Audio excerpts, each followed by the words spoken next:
మళ్ళీ ఆ సార్ అన్నాడు వాళ్ళ అమ్మగారు కూడా ఉన్నారు చనిపోయిన యాదవ నరసమ్మ గారు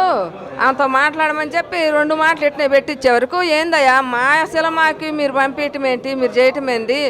మేమేదో ఒక స్పిరిట్ అని చేసుకున్నాం మా ఈ ఊరికి నోటీస్ పంపించారు మా ఊరు అంతా డామ్ డామ్ అయిపోయింది మాకు రూపాయి ఇచ్చేవాళ్ళు కూడా లేరు మాకు ఏ దారి లేదని ఈ 2 ముక్కలు మాట్లాడి ఆయన పెట్టేశాడు ఏది మేనేజర్ పెట్టేసిండు పెట్టేసినాకంగా మాట్లాడి మాకు చాలా బాధ వచ్చి ఏడుపు ఏడుతా మూడు లేక నీళ్ళు లేక ఇప్పుడు 2 నెలలు మేము ఇక్కడికి హైదరాబాద్ వచ్చి ఈ హైదరాబాద్ 2 నెలల నుంచి కూడా మేము ఎంత పెద్ద వాళ్ళని అడిగినా ఇక్కడ film chamber president Suresh Babu ఉంటారు ఆయన కలిశారా? సురేష్ బాబు ఆయన కలిసాము మాట్లాడిండు ఆయన సురేష్ బాబు నాకు తెలీదు ఆయన ప్రసాద్ ఎవరు ఆయనతో దామోదర్ ప్రసాద్ ఆయనతో మాట్లాడాము ఆయన అయితే మాత్రం చెప్పాడు మీ అంతటి వాళ్ళకి మేము మంచి సాయం అందిస్తామమ్మా మీరు సినిమా చేసినారంటే చాలా ఇదిగా ఉంది మిమ్మల్ని గురించి ఇంకా ఒక సినిమా కూడా తీయొచ్చు మేమైతే మీకు సాయం చేస్తాము అండగా ఉంటామని కూడా ఆయన బాగానే చెప్పిండు ఆ రోజు ప్రెస్ మీటింగ్ పెట్టుకుని రోజు ఆడే ఫంక్షన్ పెట్టుకుని రోజు ఇప్పుడేం చెప్పట్లా వాళ్ళు ఏ దానికి మేము అందరిని అడుగుతా ఉంటే వాళ్ళు ఏది మాకు సందేహించట్లే ఏమి చెప్పట్లే మేము ఎవరికి అడిగామా ఎక్కడ అడిగామని మేము ఇద్దరం ఏడుస్తాం మొత్తుకుంటా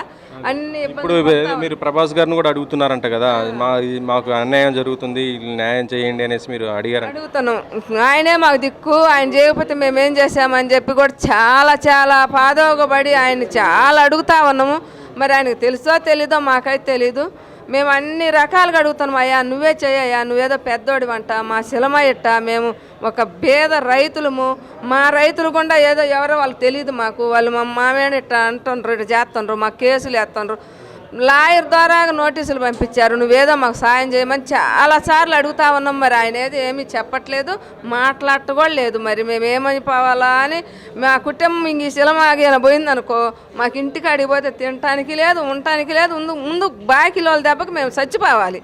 అక్కడే పోయి చచ్చిపోయే కాడికి ఇక్కడే ప్రభాస్ ఇంటి దగ్గరే పోయి చచ్చిపోదామని చెప్పి చాలా బాధగా ఉంది నాకైతే. అట్లేం చూద్దామా ఇప్పుడు మీరు ఫిలిం ఛాంబర్ వాళ్ళు కలవండి వాళ్ళు ఏమంటారో చూడండి దాన్ని బట్టి అది ఉంటుంది మీరు ఏడవద్దు మీకు మొత్తం న్యాయం జరిగిద్ది చేసేలా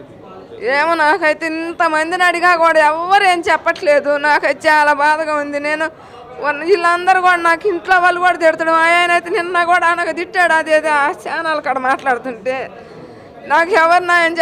ఏం చేస్తారా నా కొడుకు చచ్చిపోయినప్పుడు కూడా నేను ఇంత బాధపడలేదు చాలా బాధ అయింది నాకు ఎవరు నాకు న్యాయం చేస్తారా నేను అంత లెక్కలో తిరిగి అందరితోటి అడుగుతా ఉన్నా ఎంత పెద్దోళ్ళకి అడిగి కూడా రమ్మంటే పోతా ఉన్నా.